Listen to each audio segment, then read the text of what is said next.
तो मूवी शुरू होते ही हमें दिखाया जाता है कि एक मैजिक स्कूल के प्रिंसिपल और एक फीमेल प्रोफेसर एक छोटे से बच्चे को एक फैमिली जो कि उसके अंकल की थी उसके गेट के बाहर रखाते हैं। उस बच्चे का नाम हैरी होता है, हैरी पॉटर। फिर हम कुछ साल बाद का टाइम देखते हैं जब हैरी 10 साल का हो चुका है। उसके अंकल की फैमिली का बिहेवियर उसके साथ बिल्कुल भी ठीक नहीं था। वो उसे बहुत मारा करता था और उसे स्टेयर्स के नीचे वाली जगह पर उसके रूम में बंद कर दिया करता था। एक दिन अचानक से हैरी के लिए कहीं से कुछ लेटर्स आते हैं, लेकिन उसका अंकल उसे फाड़ देता है। तभी एकदम हर जगह से लेटर्स की बारिश होने लगती है। उसका अंकल तंग आकर एक सुनसान जगह पर उसे और अपनी फैमिली को ले आता है, लेकिन तभी वहाँ पर एक जायंट आदमी आता है। वो हैरी से कहता है कि तुम्हारे पेरेंट्स मैजिक जानते थे, वो लोग तो इस दुनिया में नहीं रहे, लेकिन तुम भी एक विज़र्ड हो। और इसी के साथ वो उसे एक एडमिशन लेटर देता है और हैरी को जबरदस्ती अपने साथ लंदन ले जाता है। वहाँ वो लोग जादुई बैंक जाते हैं जहाँ से हैरी अपने पेरेंट्स के छोड़े हुए पैसे लेता है। इसके बाद वो लोग मैजिकल वॉन्ड खरीदने चले जाते हैं जो कि मैजिकल स्कूल में हैरी के काम आने वाली थी। फिर वो जायंट आदमी हैरी को एक आउल देता है। हैरी उससे पूछता है कि मेरे पेरेंट्स कहाँ गए, तो वो जायंट आदमी उसे बताता है कि उन्हें एक शैतान वोल्डेमॉर्ट ने मार दिया। तब तुम बहुत छोटे होते थे और जो निशान तुम्हारे माथे पर है वो भी उसी का दिया हुआ है। फिर वो जायंट आदमी हैरी को एक स्टेशन पर छोड़ देता है। उसका प्लेटफॉर्म था एक दीवार से गुजरकर। वो उसी दीवार में से गुजरकर अपनी ट्रेन की तरफ जाता है। वहाँ पर उसे एक ऑरेंज बालों वाला बच्चा मिलता है जिसका नाम रॉन होता है। इसी के साथ वहाँ पर एक छोटी बच्ची हरमाइनी भी आती है। उनमें दोस्ती हो जाती है। अब ये सब लोग उस ट्रेवल के बाद मैजिक स्कूल पहुँच जाते हैं।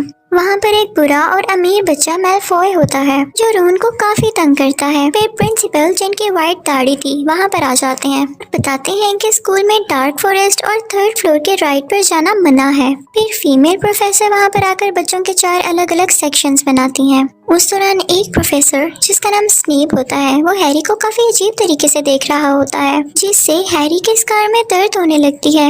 हैरी, रॉन और हरमाइनी को एक ही सेक्शन यानी हाउस में रख दिया जाता है। अगले दिन जब वो लोग लंच कर रहे होते हैं तो सबके घर से कुछ न कुछ आता है जो कि आउल्स ला रहे थे, लेकिन हैरी के लिए यहाँ पर कुछ भी नहीं आता। अब हम देखते हैं कि फ्लाइंग क्लास होती है। क्लास के रुकते ही वो गंदा बच्चा मैलफॉय शरारत से एक बॉल फेंक देता है। अब हैरी पॉटर उसकी फेंकी गई बॉल को उड़कर बहुत अच्छे से कैच कर लेता है। ये सब वो फीमेल प्रोफेसर भी देख लेती है और हैरी को टीम का सीकर बना देती है। सीकर वो होता है जो कि फ्लाइंग गेम में एक गोल्डन बॉल को कैच करता है। हरमाइनी उसे कहती है कि कंग्रेचुलेशंस, तुम्हारे फादर भी सीकर थे और देखो उनका बेटा भी सीकर बन गया।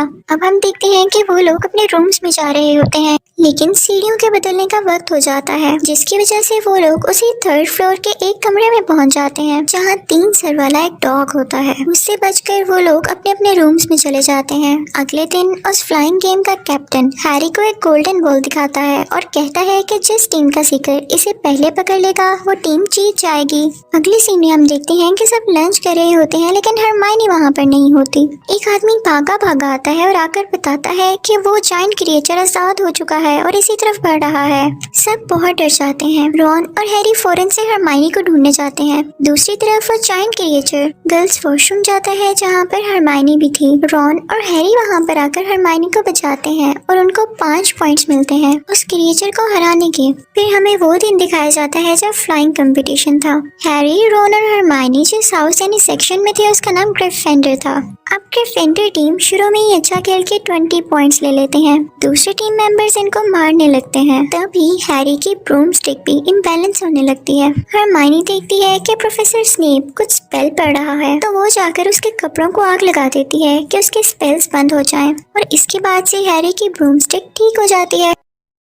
हैरी को उस बॉल पकड़ने में बहुत मुश्किल हो रही थी, लेकिन लकीली वो उस बॉल को पकड़कर अपनी टीम को जितवा देता है। अब हम देखते हैं कि क्रिसमस पर हैरी को उसके फादर का इनविजिबल क्लोक मिलता है गिफ्ट के तौर पर। उसका फायदा ये था कि उसको पहनकर वो गायब हो सकता था। वो इसे पहनकर लाइब्रेरी जाता है कि वो कुछ इन्फॉर्मेशन ले सके कि ऐसी क्या चीज है जिसकी प्रोटेक्शन के लिए वो 3 सर वाला डॉग वहाँ पर रखा गया है, लेकिन वो नहीं पता लगा पाता। उसे एक शीशा दिखाई देता है जिसमें उसे अपने पेरेंट्स अपने साथ खड़े हुए नजर आते हैं। तभी वहाँ पर स्कूल का प्रिंसिपल भी आ जाता है और उससे कहता है कि हैरी, ये शीशा तुम्हारे अंदर की विशेष दिखाता है, इस पर यकीन मत करना वरना वीक हो जाओगे। अगले सीन में हम देखते हैं कि हरमाइनी, रॉन और हैरी पता लगा लेते हैं कि वो डॉग एक स्टोन को प्रोटेक्ट कर रहा है जिससे इंसान इमोर्टल हो सकता है। उन्हें लगता है कि प्रोफेसर स्नेप इसी स्टोन के पीछे है, लेकिन वो जायंट आदमी उन्हें बताता है कि वो तो खुद प्रोटेक्टर है स्टोन का। लेकिन वहाँ पर मेलफॉय उन्हें देख लेता है। वो जाकर फीमेल प्रोफेसर को शिकायत लगाता है तो वो कहती है कि तुम वहाँ क्या कर रहे थे और उन सबको वहाँ जाने की सजा देती हैं। कहती हैं कि तुम लोग उस जायंट आदमी के साथ डार्क फॉरेस्ट में जाओगे। वहाँ पर हैरी जाके देखता है कि एक अजीब सी चीज ने एक यूनिकॉर्न को मार दिया है। वो उस पर हमला करने लगता है, लेकिन तभी वहाँ पर half human half horse creature आ जाती है। वो उसे कहती है कि यूनिकॉर्न का खून इंसानों को पावर देता है और ये जो कोई भी है पावरफुल होना चाहता है। हैरी को लगता है कि ये वोल्डेमॉर्ट हो सकता है। हरमाइनी, रॉन और हैरी सोचते हैं कि पता नहीं वो स्टोन सेफ भी है या नहीं, क्योंकि हो सकता है स्नेप ये स्टोन वोल्डेमॉर्ट को देने के लिए चुराना चाहता हो। तो हम रात को उसे जाकर देखेंगे। वो वहाँ जाते हैं तो उस डॉग की आंख खुल जाती है। जैसे तैसे करके ये लोग उस रूम के नीचे जाते हैं, लेकिन एक प्लांट में फंस जाते हैं और मुश्किल से फ्री होते हैं। फिर हैरी सही की कैच करता है और वो लोग उस रूम में जाते हैं जहाँ बहुत बड़ी चेस पड़ी होती है। वो लोग उसको रियल लाइफ में खेलते हैं, यानी ये लोग खुद ही कैरेक्टर्स थे उस गेम के। हैरी अब अकेला अंदर जाता है जहाँ पर उसे पता चलता है कि स्नेप नहीं बल्कि स्नेप का सर्वेंट असल में वो स्टोन चुराना चाहता है। और उस दिन फ्लाइंग गेम में भी यही स्पेल्स पढ़ रहा था और स्नेप हैरी को बचा रहा था। हैरी को रियलाइज होता है कि स्टोन अब उसकी पॉकेट में आ चुका है और अब वोल्डेमॉर्ट उस सर्वेंट से कहता है कि हैरी को मार दो, लेकिन हैरी भी उससे लड़ता है और उस स्टोन की पावर से वो सर्वेंट जल के राख हो जाता है। अब वोल्डेमॉर्ट की सोल उसमें से निकलकर हैरी को टच करके जाती है, जिसकी वजह से हैरी बेहोश हो जाता है। जब उसको होश आती है तो उसके पास स्कूल का प्रिंसिपल होता है, यानी वही दाढ़ी वाला आदमी। वो बताता है हैरी को कि तुम्हारे दोस्त सेफ हैं और वो स्टोन भी तबाह हो चुका है। तुम पता है क्यों सिविल सर्वेंट को हरा सके? क्योंकि तुम्हारी माँ ने तुम्हारे लिए इसीलिए कुर्बानी दी कि वो तुमसे प्यार करती थी और प्यार से बड़ी कोई ताकत नहीं जिसने तुम्हें इतना ताकतवर बना दिया। इसी के साथ हम देखते हैं कि ग्रिफिंडर अपने अच्छे कामों की वजह से जीत जाता है और साल के अंत पर सब बच्चे अपने अपने घर चले जाते हैं। इसी के साथ यहाँ पर हैरी पॉटर पार्ट 1 एंड हो जाता है। अब मैं आपको एक्सप्लेन करूंगी Harry Potter and the chamber of secrets, जो कि हैरी पॉटर का पार्ट 2 है। अब पार्ट 1 तो यहाँ पर एंड हुआ था कि सब बच्चे अपने घर अपनी छुट्टियां मनाने चले जाते हैं। अब पार्ट 2 के स्टार्टिंग में हमें हैरी अपने अंकल के घर में दिखाया जाता है। वहाँ पर कुछ मेहमान आ रहे थे तो उसका अंकल उससे कहता है कि तुम अपने कमरे से बाहर नहीं आओगे। हैरी अपने कमरे में चला जाता है और तभी वहाँ पर एक छोटे से कद वाला एलियन आता है। हम उसे छोटा सा क्रिएचर भी कह सकते हैं। वो हैरी से कहता है कि इस साल तुम मैजिक स्कूल मत जाना, और ये कहते ही वो बाहर बैठे हुए मेहमानों के साथ शरारत करने लगता है। हैरी के अंकल को लगता है कि हैरी ने किया, तो वो हैरी को एक कमरे में बंद करके कहते हैं कि अब से तुम मैजिक स्कूल नहीं जाओगे। हैरी को अपनी खिड़की से एक उड़ती हुई गाड़ी दिखाई देती है जिसमें और कोई नहीं उसका दोस्त रॉन था, जो कि अपने बाकी भाइयों के साथ उसे अपने घर ले जाने आया था। हैरी खुशी खुशी उसके साथ उसके घर चला जाता है,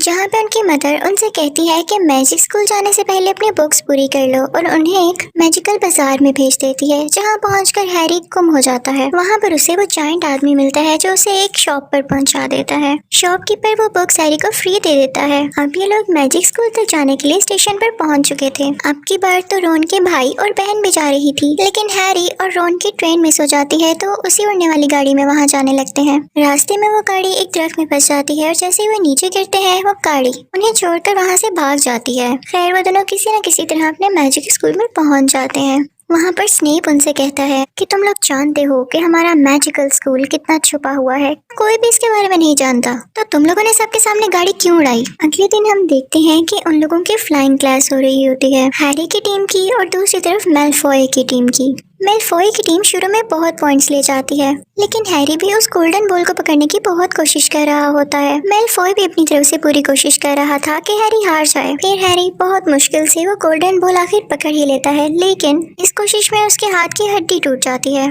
उसे स्कूल के हॉस्पिटल में रख लिया जाता है। तभी वहाँ पर स्कूल के प्रिंसिपल और वो फीमेल प्रोफेसर आती हैं और कहती हैं कि सब बुरा हो रहा है क्योंकि 50 साल बाद एक सीक्रेट चैम्बर खोल दिया गया है जिसकी वजह से बहुत प्रॉब्लम्स आएंगी। ये सारी बातें हैरी भी सुन लेता है। हैरी ये बात अपने दोस्तों को बताता है। अगले दिन हरमाइनी फीमेल प्रोफेसर से पूछती है कि प्रोफेसर ये सीक्रेट चैम्बर क्या है, तो वो प्रोफेसर उन्हें बताती है कि इस मैजिक स्कूल को 4 जादूगरों ने बनाया था। उनमें से 3 तो बहुत अच्छे थे, यानी वो ये भी चाहते थे कि ऐसे बच्चे जिनकी फैमिली में से बेशक कोई जादूगर न हो वो भी यहाँ पर आकर पढ़ सकते हैं, जादू सीख सकते हैं। लेकिन जो चौथा जादूगर था वो ऐसा बिल्कुल नहीं चाहता था, तो उसने एक सीक्रेट चैम्बर बनाया जिसमें उसने एक बहुत बड़ा ड्रैगन स्नेक रखा जो उन बच्चों पर अटैक करता है जो कि जादूगरों की फैमिली से नहीं होते। अब उन तीनों दोस्तों को मैलफॉय पर शक होने लगता है क्योंकि वो भी ऐसे बच्चों को पसंद नहीं किया करता था। इस चीज का पता लगाने के लिए वो लोग एक पोशन बनाते हैं जिसे पीकर वो मैलफॉय के दोस्त में बदल जाते हैं और फिर हमें पता चलता है कि सीक्रेट चैम्बर मैलफॉय ने नहीं खोला। दिन गुजरते जाते हैं और अटैक्स बढ़ते जाते हैं और अब की बार तो हरमाइनी पर अटैक हुआ था। वो बिल्कुल बेजान हो जाती है। हैरी उस पर रिसर्च करने लगता है कि आखिर ये है कौन, और उसे विजन आता है कि वही जायंट आदमी, उसी ने वो सीक्रेट चैम्बर खोला था। तो इस बात का पता लगाने के लिए रॉन और हैरी उस जायंट आदमी के पास जाते हैं। लेकिन इससे पहले कि वो कुछ बता पाता तो वहाँ पर मैजिक स्कूल के प्रिंसिपल और मैलफॉय के फादर आ जाते हैं। उनके साथ एक और मैजिशियन होता है, लेकिन ये देखते ही हैरी और रॉन फौरन से उस मैजिकल क्लॉक में छुप जाते हैं। मैलफॉय के फादर कहते हैं कि कोई इतने सारे अटैक्स कर रहा है और आप लोगों को इस चीज की खबर ही नहीं हो रही। वो मैजिक स्कूल के प्रिंसिपल से कहते हैं कि आपके बस की बात नहीं, ये जो मैजिशियन मैं साथ लाया हूँ इसे बना दें आप प्रिंसिपल और आप खुद रिजाइन दे दें। लेकिन फिर हमें अंदाजा हो जाता है, हमें पता चल जाता है कि उस जायंट आदमी पर इस चीज का इल्जाम था कि उसने सीक्रेट चैम्बर खोला। अब वो मैजिशियन जो उनके साथ आया होता है वो उस जायंट आदमी को अपने साथ ले जाता है। वो जायंट आदमी रोन और हैरी को जाते जाते कह देता है कि मकड़ियों का पीछा करो, तुम्हें सब जवाब मिल जाएंगे। अब रोन और हैरी मकड़ियों का पीछा करते करते एक जंगल में पहुंच जाते हैं जहां पर उन्हें एक बहुत बड़ी मकड़ी दिखाई देती है। वो काफी साल पुरानी लग रही थी। वो उस जायंट आदमी की दोस्त थी। वो लोग उससे पूछते हैं कि क्या उसी ने वो सीक्रेट चैम्बर खोला था, तो वो मकड़ी कहती है कि नहीं, उस वक्त मैं उसके साथ थी। ये उस पर इल्जाम लगाया जा रहा है। वो कहती है कि लेकिन मुझे ये भी नहीं पता कि असल में उस सीक्रेट चैम्बर को खोलने वाला है कौन। इसी के साथ और बाकी मौजूद मकड़ियां उन पर अटैक करने लगती हैं। रॉन और हैरी डर जाते हैं, लेकिन तभी उनकी उड़ने वाली कार वहां पर आती है और उन्हें उस जंगल से निकालकर उनके स्कूल तक पहुंचा देती है। अब हैरी को स्कूल के एक वॉशरूम में एक लड़की की सोल दिखाई देती है। ये उस लड़की की सोल थी जो कि सीक्रेट चैम्बर के खुलने पर मर गई थी क्योंकि इसने उस स्नेक ड्रैगन की आंखों में देख लिया था। हैरी सोचता है कि सीक्रेट चैम्बर यहाँ कहीं ही है। वो लोग उस चैम्बर को ढूंढने लगते हैं और रॉन और हैरी को वो चैम्बर वॉशरूम में ही मिल जाता है। उनके साथ वो शॉपकीपर भी था जिसने हैरी को फ्री बुक्स दी थी। इनफैक्ट वो बुरा आदमी था जो मैजिक स्कूल के राज जानने आया था। वो तो ठीक से मैजिक भी नहीं कर सकता था, सिर्फ बुक्स लिखता था लोगों को उल्लू बनाने के लिए। अब वो तीनों सीक्रेट चैम्बर के अंदर जाते हैं। उन्हें वहाँ पर स्नेक के कुछ साइन मिलते हैं कि यहीं पर रहता है। लेकिन तभी वो शॉपकीपर रॉन की वॉन्ड से उन पर मैजिक पढ़ने लगता है, मैजिक स्पेल करने लगता है। लेकिन लकीली रॉन की वॉन्ड खराब थी तो उस पर उस मैजिक का असर उल्टा खुद पर ही हो जाता है। हैरी रॉन से कहता है कि तुम इस आदमी के पास रहो, मैं अंदर जाता हूँ। अब जब हैरी अंदर जाता है तो देखता है कि रॉन की बहन वहाँ पर बेहोश पड़ी हुई है और उसके साथ एक लड़का खड़ा है जो कि उसे बताता है कि इसमें वो सब मेमोरीज हैं कि जब सीक्रेट चैम्बर को खोला गया था। इस लड़की में ये चीज मैजिक की वजह से आ गई और मैं अब इसको हासिल करना चाहता हूँ। जब ये मर जाएगी तो इसकी सारी मेमोरीज मेरे पास आ जाएंगी और मैं पावरफुल हो जाऊंगा और मैंने ही इसको कंट्रोल करके सीक्रेट चैम्बर खुलवाया है। तभी वहाँ पर वो ड्रैगन स्नेक भी आ जाता है जो कि हैरी पर अटैक करने लगता है। लेकिन किसी तरह से उस मैजिक स्कूल के प्रिंसिपल को खबर हो जाती है और उनका ईगल हैरी की हेल्प के लिए आता है। वो अपने साथ एक स्वर्ड भी लाया था और साथ ही साथ वो उस ड्रैगन स्नेक की आंखों को खराब कर देता है, उसे फोड़ देता है। हैरी उस मैजिकल स्वर्ड का यूज करते हुए उस स्नेक को मार देता है और फिर उस स्नेक का दांत निकालता है और उसे खाली बुक पर मारने लगता है। उस बुक के पेजेस पर कुछ भी नहीं लिखा हुआ था। हैरी उस पर जोर जोर से दांत मारने लगता है जिसमें से खून निकलने लगता है और वो बुक डिस्ट्रॉय होते ही वो लड़का भी मारा जाता है जिसने रॉन की बहन को बेहोश किया था क्योंकि वो भी किसी न किसी तरह इस बुक से कनेक्टेड था। इतनी ही देर में हम देखते हैं कि रॉन की बहन को भी होश आ जाता है और हैरी उसके पास जाके पूछता है कि क्या तुम अब ठीक हो, तो वो कहती है कि जी। फिर हम देखते हैं कि स्कूल के प्रिंसिपल हैरी को अपने पास बुला के थैंक्स बोलते हैं कि तुम्हारी वजह से मुझे रिजाइन नहीं देना पड़ा। और ये बात खुलकर सामने आ गई कि असल में सीक्रेट चैम्बर को खोलने वाला था कौन और उस जायंट आदमी के ऊपर से भी इल्जाम हट गया। तभी वहाँ पर मैलफॉय के फादर आते हैं और वो उस प्रिंसिपल से कहते हैं कि आपने अभी तक रिजाइन नहीं दिया। तो वो प्रिंसिपल कहते हैं कि पता चल चुका है कि असल में सीक्रेट चैम्बर को खोलने वाला है कौन, तो मैं क्यों रिजाइन करूंगा। हैरी देखता है कि मेलफॉय के फादर के साथ वही छोटा सा क्रिएचर होता है जो कि उसके घर आया था उसे ये कहने के लिए कि तुम इस साल स्कूल नहीं जाओगे। इनफैक्ट उसे मेलफॉय के फादर ने ही भेजा था ताकि हैरी स्कूल ही ना आए। हैरी उस स्कूल के प्रिंसिपल से वो बुक लेता है जो कि उसने स्नेक के दान से डिस्ट्रॉय की थी और उसमें अपनी एक सॉक्स डाल देता है। फिर वो उसे मेलफॉय के फादर को देकर कहता है कि ये बुक आपकी वजह से यहाँ पर आई। मेलफॉय के फादर वो बुक उस छोटे से क्रिएचर को पकड़ा देते हैं। जब वो क्रिएचर बुक खोलता है तो उसमें सॉक्स होती है जिसे देखकर वो काफी खुश हो जाता है।